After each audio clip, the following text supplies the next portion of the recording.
faites, chers amis téléspectateurs internautes de Royal TV Bénin, bien bonjour, bonsoir. Cela dépend de quand est-ce que vous nous regardez. Vous êtes bien sûr votre émission La Tribune des Jeunes. La Tribune des Jeunes, c'est une nouvelle émission de la grille des programmes de Royal TV Bénin, une web TV qui se veut être leader de tous les web TV de notre pays, le Bénin. Cette émission, nous l'avons consacrée à l'entrepreneuriat. Dans ce numéro, nous allons essentiellement parler de l'entrepreneuriat et nous avons reçu pour vous un homme qui a osé, un homme qui, contre toute attente, a entrepris et a réussi. Aujourd'hui, il passe comme un exemple à suivre par la jeunesse béninoise. Il s'appelle Nicolas Touko. Cher invité, bonsoir. Bonsoir, monsieur le journaliste. Alors, dites-nous, si on dit entrepreneuriat, c'est quoi? Merci beaucoup, monsieur le journaliste. Si on parle de l'entrepreneuriat, c'est sur plusieurs dimensions. En fait, nous irons sur la dimension pratique. Et sur la dimension pratique, vous devez comprendre que quand on parle de l'entrepreneuriat, c'est l'identification d'une idée d'entreprise, c'est l'identification d'un besoin auquel vous allez trouver des solutions. Et cette solution que vous trouvez va vous donner votre rémunération. C'est ça l'entrepreneuriat. Donc, quand on dit l'entrepreneuriat, aujourd'hui, les jeunes ont envie, mais ils sont réticents. Pourquoi la jeunesse doit entreprendre véritablement? La jeunesse doit entreprendre, comme je vous le disais tout à l'heure, que c'est l'identification d'un besoin. Si vous n'identifiez rien dans votre localité, vous aurez des difficultés à entreprendre parce que vous allez faire du copier-coller, ce qui ne se fait pas dans l'entrepreneuriat. Vous allez faire ce que les autres sont en train de faire, je vais le faire aussi, alors que vous n'avez pas une auto-évaluation conséquente pour pouvoir vous lancer dans cette activité. Donc, vous aurez des difficultés. Vous avez dit qu'il faut faire une auto-évaluation, il faut faire étude du terrain. En dehors de tout ceci, il y a certainement des paramètres qu'il faut essayer d'analyser, d'utiliser pour pouvoir bien réussir dans l'entrepreneuriat. Quels sont ces paramètres-là? Monsieur le journaliste, je sais que si vous parlez d'autres paramètres, je sais que vous faites allusion au côté financier pour dire que les moyens financiers manquent. En réalité, dans l'entrepreneuriat, les moyens financiers ne manquent pas. Ce sont les moyens humains, les moyens personnels qui manquent aux jeunes pour pouvoir entreprendre. Parce qu'il faut démarrer quelque part et il faut évoluer selon votre degré, selon votre rythme d'investissement. Parce qu'aujourd'hui, si je veux être un grand entrepreneur, un grand investisseur demain, je crois que je peux déjà démarrer mon entreprise à partir de 50 francs. Et quand j'investis 50 francs, ce que je trouve dans 50 francs, c'est ça, dans 50 francs, ce que je trouve sur le retour d'investissement, je prends une partie que je réserve à ma vie personnelle et je prends une partie que j'investis maintenant dans l'activité et je prends la troisième partie que j'essaie d'épargner, j'essaie de réserver quelque part pour pouvoir répondre d'autres obligations en son temps. Aujourd'hui, on veut démarrer, on veut construire, on veut faire une entreprise comme tout fini. C'est-à-dire quoi? Quand nous prenons le cas de l'entrepreneuriat agricole, celui qui veut se lancer dans l'entrepreneuriat agricole, il vous parle maintenant de manque de moyens. Quand vous lui donnez des moyens, la première chose, il doit louer une boutique pour pouvoir faire un bureau. Alors que l'entrepreneur agricole n'a pas besoin de bureau. Vous voyez, quand vous lui remettez l'argent, le bureau, dans le bureau, vous avez besoin de quoi? Vous avez besoin de l'électricité, vous avez besoin de ci, de ça, de ça. Et tout ça, ça fait des investissements qui n'ont aucun retour. Et là, vous avez des difficultés à entreprendre, monsieur le journaliste. Alors, vous avez dit qu'on peut entreprendre à partir de 0 francs, à partir de 50 francs. Vous avez dit, est-ce que ce n'est pas de la théorie? Comment est-ce que vous avez commencé? Merci beaucoup, monsieur le journaliste. Au fait, on peut démarrer à partir de 0 francs. Quand on le dit, ce n'est pas de la théorie. Vous pouvez le faire parce qu'il y a plusieurs activités. Quand moi, je fais toujours allusion à l'entrepreneuriat agricole parce que c'est mon domaine. Et dans l'entrepreneuriat agricole, il y a ce que nous appelons la chaîne des valeurs. Et sur la chaîne des valeurs, il y a plusieurs étapes. Il y a une étape qui concerne tout le monde, c'est-à-dire l'intermédiaire entre le producteur et le consommateur.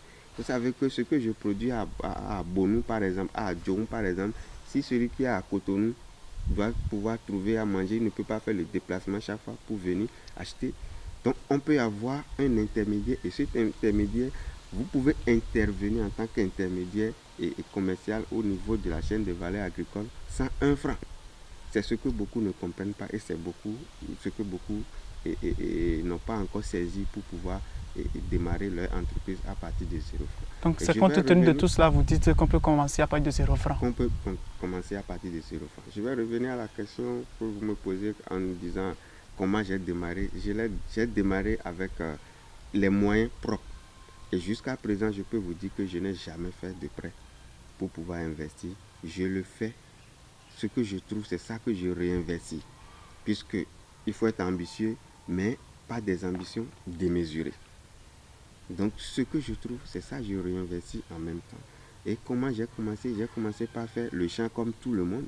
Et j'ai fait le champ de piment, le champ de tomates que j'ai vendu et les recettes que j'ai trouvées parce que j'ai fait une production contre saison auquel j'ai essayé un peu d'arroser tout ça là. Et après, sur le retour, ce que j'ai trouvé, j'ai pu investir dans d'autres activités qui ont pu donner, dans d'autres activités agricoles et qui m'ont pu générer ce que ça a généré et le résultat que vous avez aujourd'hui. Aujourd'hui, quand vous passez, les jeunes ont envie de mettre leurs pas dans vos pas, mais ils ont peur. Est-ce que d'abord, cette peur que la jeunesse a, est-ce que c'est normal? Je ne peux pas dire que les jeunes ont peur d'entreprendre. Les jeunes n'ont pas la culture. Quand je dis les jeunes, moi-même, il me concerne aussi. Nous n'avons pas la culture d'entrepreneuriat. On nous a formés à un système qui nous dit, tu finis tes études, tu auras ton emploi dans un bureau. Donc, c'est sur ce schéma qu'on nous a formés. Donc, aujourd'hui, il va falloir qu'on essaie de réévaluer et de revoir un peu le système éducatif et qu'on commence par inculquer les valeurs entrepreneuriales aux jeunes à partir de bas âge et vous allez voir. Et je vais vous donner un exemple. Il y a un cours qu'on nous donnait, je ne sais pas si ça fait partie du nouveau programme aujourd'hui, économie familiale. Il y a un cours qu'on nous donnait qu'on appelle économie familiale. Économie familiale, on n'a pas besoin de réciter le cours. Je vais vous faire son résumé. Rapidement, quand on dit économie familiale, je donne 25 francs à mon enfant. Je dois apprendre à l'enfant de tout faire pour réserver au moins, pour économiser au moins 5 francs. C'est tout ce qu'on appelle l'économie familiale. Et l'enfant qui a commencé par le faire, je vous assure que cet enfant va commencer par développer des valeurs entrepreneuriales dès le bas âge. Et quand il grandit, il va grandir dedans. Si moi je fais l'agriculture aujourd'hui, c'est parce que depuis mon bas âge, mon grand-père m'a orienté je gérais le jardin, notre jardin de la maison. Et quand je gérais le jardin, chaque fois qu'on fait des ventes, on fait des récoltes de légumes, on vend, il y a une grande partie que le grand-père me donnait. Et ça me motivait davantage à m'occuper plus du jardin. C'est ce qui m'a fait dire un jour à mes professeurs que moi, je vais être le président des cultivateurs. Et je vais être cultivateur. Et chaque fois quand je dis ça, c'est tout comme une malédiction que je suis en train de jeter sur moi-même. Mais à la fin des comptes, je les ai démontré par A plus B que ce n'était pas une malédiction, c'était un objectif, c'était ma vision et l'objectif est atteint. Vous n'avez pas accepté que la jeunesse a peur d'entreprendre, mais c'est le système éducatif béninois qui a fait que les jeunes n'ont pas la culture d'entreprendre. C'est bien ce que vous avez dit. Ce n'est pas le système éducatif béninois, mais le système éducatif africain. Le système éducatif africain. Mais vous n'avez pas étudié hors du continent africain, mais vous avez osé et vous avez entrepris. Et à plus forte raison, vous avez réussi. Quelles sont vos astuces? C'est ça, je vous disais tout à l'heure, que le grand-père m'avait responsabilisé à faire une activité. Et quand vous voyez aujourd'hui, au niveau des stages, nous apprenons beaucoup de choses. Ce que les gens ne savent pas encore, parce que c'est un autre paramètre. Quand vous dites aujourd'hui à un jeune, tu vas faire stage, quand le jeune vient en stage aujourd'hui, le jeune peut refuser de balayer le bureau de son patron. Le jeune peut refuser de faire des activités hors du cadre de son... peut-être il a un thème sur la fabrication de jus, par exemple. Il va dire que quand lui il est venu pour le stage, c'est seulement ça qu'il va faire. Alors que c'est faux. Tu dois t'intégrer à toutes les activités de l'entreprise. Est-ce que vous voyez? Donc, ça voudrait dire quoi? Vous allez comprendre que tout ce que nous avions fait jusqu'à là aujourd'hui, ce n'est pas en dehors de notre système éducatif, c'est dans le système, mais il y a des valeurs qu'on nous a inculquées depuis la maison. Et ces valeurs nous ont amené, nous-mêmes, nous avons saisi l'opportunité de ces enfants. Parce que ce n'était pas facile aussi de faire le jardin, de puiser de l'eau, d'arroser à la main chaque fois, tout ça là.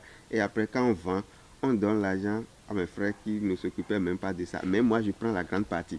Et c'est tout ça qui me motivait aussi. Il y a aussi l'agriculture, bon, il y a aussi toute autre activité. Mais dans, je crois que l'entrepreneuriat, ça doit être quelque chose, ça doit venir de nous-mêmes. Ça doit être une passion pour nous-mêmes. On ne travaille pas pour l'argent dans l'entrepreneuriat. On ne travaille pas pour l'argent, mais on travaille quand même pour gagner de l'argent dans l'argent. Alors, monsieur Nicolas Toukor, dites-nous, vu votre expérience vos expériences dans le domaine, qu'est-ce que vous avez à conseiller à la jeunesse? Merci beaucoup, monsieur le journaliste. Si j'ai des conseils à donner, je ne peux que dire à la jeunesse de commencer désormais par prendre des risques. Parce que si vous refusez de risquer et désormais d'essayer de surmonter les paramètres de rejet, parce que quand vous commencez par entreprendre, quand vous commencez par faire des choses, je crois qu'il y a des pressions extérieures, ce que nous appelons dans notre jargon les clients chauds. Les clients chauds, ce sont les parents qui vous entourent, les frères, les amis directs, qui vont chaque fois vous décourager par rapport à votre activité. Et quand vous les écoutez, peut-être 2 ans, 5 ans après, c'est les mêmes personnes qui viendront vous dire, mais pourquoi toi tu n'as plus évolué dans ton activité?